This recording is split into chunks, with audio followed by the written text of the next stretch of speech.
Hey everyone, welcome back to Model Walk Explained. Today's story is called The City of Stone. Our model plays Helena, a queen from an ancient age.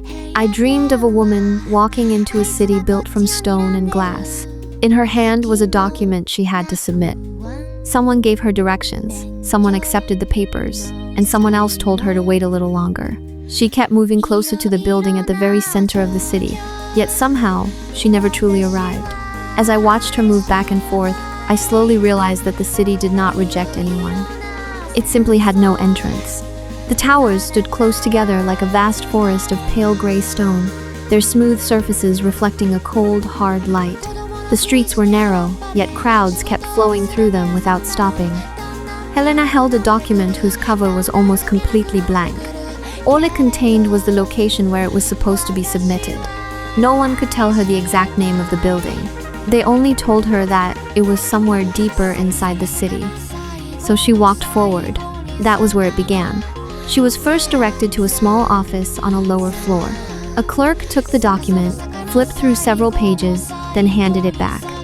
Something was missing, he explained, and she would need to visit another counter to complete the paperwork. That counter was 3 streets away, and reaching it required 2 elevator transfers. Helena followed the instructions exactly.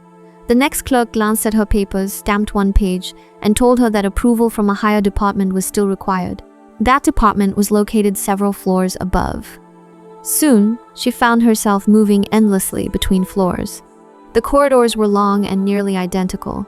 Every sign was perfectly clear, yet somehow, after every turn, the arrows pointed somewhere else. One person told her she was very close. Another said her application number was still in the queue. Someone else explained that the person in charge happened to be away that day. She handed over the document, received it back, then handed it over again. Sometimes it returned with another sticker attached. Sometimes it came back missing a signature. No one was rude to her. No one openly refused to help. Yet nothing ever truly moved forward. Every voice remained calm, polite, and professionally useless. The days began to repeat themselves. Helena learned how long she should sit in a waiting area before standing up to stretch. She learned to check every page one more time before her number was called. She learned to recognize sentences that sounded helpful while promising absolutely nothing. Once, a man in a pale shirt told her, "Your case has already been recorded." But between being recorded and being approved, there are still several procedures to go through. Then he walked away, leaving her standing there alone. For a long time, Helena believed she was making progress. Then one day, she was taken to a much higher floor. From the windows, she could finally see the center of the stone forest. Several enormous towers stood side by side, their glass walls almost impossible to look at directly under the sunlight. The receptionist checked her documents and nodded.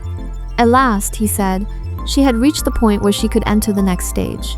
He handed her an access card and told her to take a designated elevator. Someone would meet her when she arrived. Helena followed the instructions. The elevator rose smoothly. The floor numbers climbed higher and higher. When the doors finally opened, she found herself staring at yet another corridor that looked almost exactly like all the others. The signs used a different typeface now, but the directions were just as vague. She eventually found the place where someone was supposed to meet her.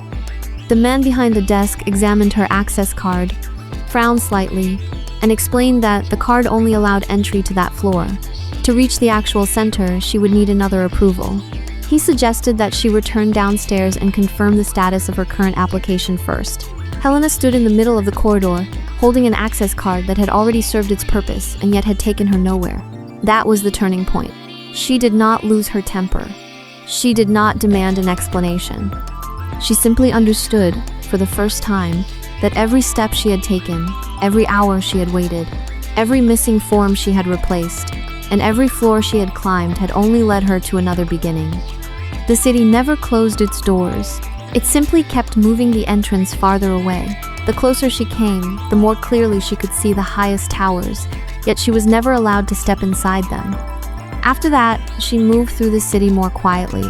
She continued carrying the document from building to building. Sometimes she ran into clerks who had stamped her papers before. They would recognize her and say that her case was still active in the system. Sometimes she stopped beside a floor-to-ceiling window high above the streets and looked out at the stone forest fading in and out of the mist. She no longer believed with certainty that she would ever reach the center, but she did not stop either. By then, she was no longer even sure where she could go if she turned back. I kept watching her until I woke from the city. The light in my room was completely ordinary. There was no conclusion waiting for me, and no permission had been granted. I had simply watched, once again, how a person could follow every correct step inside a city that appeared completely open, yet still never reached the innermost door. The city does not expel anyone. It simply keeps people walking towards something they are never allowed to enter. And eventually, getting closer becomes the only position they are permitted to occupy. That brings our story to an end. If you enjoyed it, please subscribe to the channel, like the video, and turn on notifications so you won't miss any of our future uploads. Thanks for watching, and I'll see you again next time.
Thank you.